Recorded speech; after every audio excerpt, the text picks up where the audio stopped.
Hi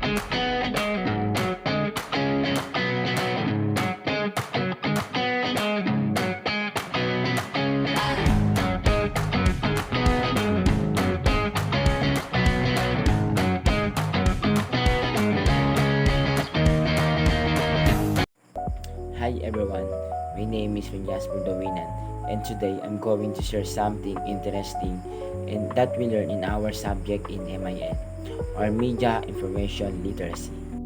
Let's start with media literacy. So what is media literacy? It's all around us: TV, social media, movies, YouTube, even memes.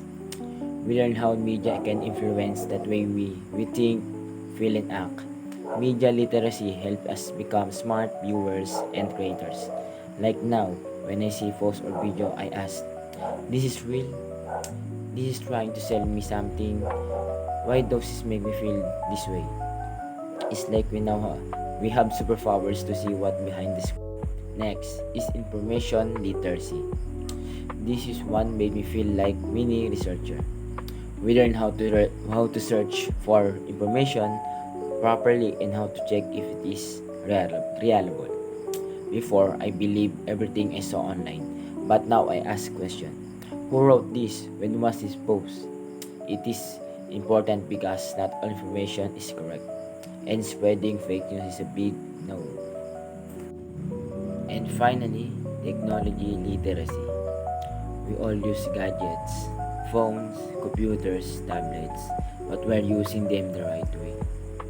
Tech literacy means knowing how to use for learning, communication, and even creativity. It also means being safe, like not clicking sketchy links, not oversharing online, and being respectful to others. This topic reminds me that is not just about being good at tech, it's about being a responsibility user.